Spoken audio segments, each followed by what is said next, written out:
क्या भारत में सच में लोकतंत्र है या सत्ता धीरे धीरे कुछ संस्थाओं के हाथों में सिमट रही है।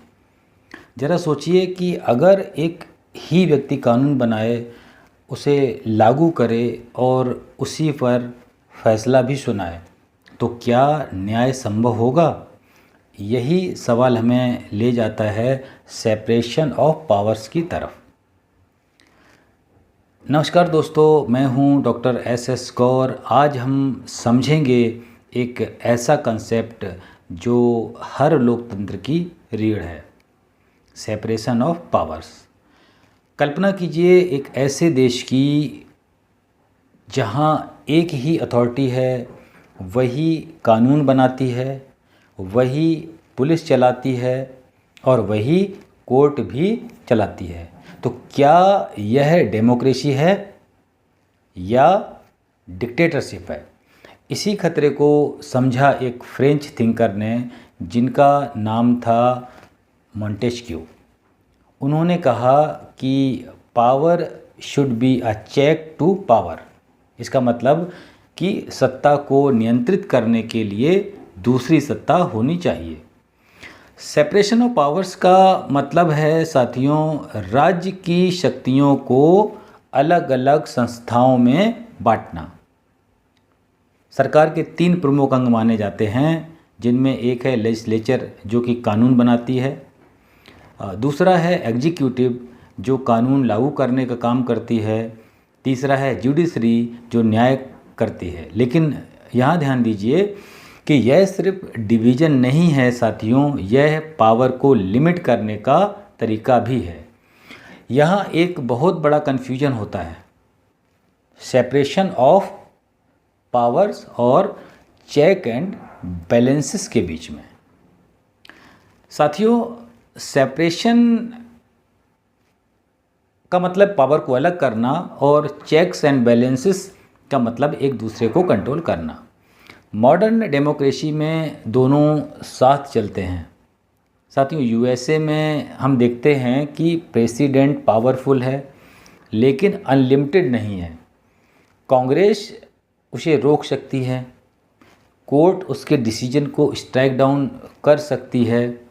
और वहीं दूसरी तरफ यूके में हम देखते हैं कि सेपरेशन नहीं है बल्कि फ्यूज़न है। और फ्यूज़न का मतलब है साथियों आपस में जुड़े हुए रहना। फिर भी डेमोक्रेसी वहाँ पर स्टेबल है, लेकिन क्यों? क्योंकि अकाउंटेबिलिटी स्ट्रॉन्ग है। अब सबसे इम्पोर्टेंट सवाल आता है, क्या भारत में सेपरेशन ऑफ पावर है या नहीं? तो इसका सीधा जवाब है साथियों कि बिल्कुल नहीं। यह सिर्फ एक मिथ है कि भारत में सेपरेशन ऑफ पावर है। यहाँ स्ट्रिक्ट सेपरेशन ऑफ पावर्स नहीं है, लेकिन बैलेंस मजबूत है। यहाँ पर एग्जीक्यूटिव ऑर्डिनेंस ला सकती है, जुडिशरी जुडिशियल रिव्यू कर सकती है और लेजिस्लेचर इम्पीचमेंट कर सकती है। साथियों, यही फंक्शनल ओवरलैप है और इसका मतलब है कि जब सरकार के अलग अलग अंग लेजिस्लेचर, एग्जीक्यूटिव, जुडिशरी अपने अपने मुख्य काम के अलावा एक दूसरे के कामों में कुछ हद तक हिस्सा लेते हैं, तो उसे फंक्शनल ओवरलैप कहते हैं। साथियों, 1973 में भारत की संसद ने सोचा कि हम संविधान को पूरी तरह बदल सकते हैं, लेकिन सुप्रीम कोर्ट ने कहा कि ऐसा नहीं हो सकता। और यहीं से आया भारत में separation of power. Kesavananda Bharati versus state of Kerala में हमने देखा बेसिक स्ट्रक्चर डॉक्ट्रिन का सिद्धांत आया, जिसमें सेपरेशन ऑफ पावर्स भी शामिल दिखाई देता है। और फिर आया Minerva mills versus union of India.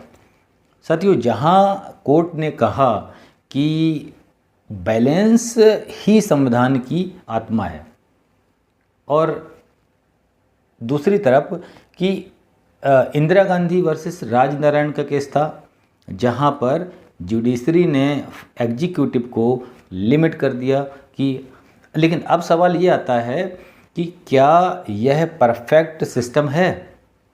क्या सेपरेशन ऑफ पावर परफेक्ट होता है? तो बिल्कुल भी नहीं, क्योंकि इसमें बहुत सारी कमियां हैं।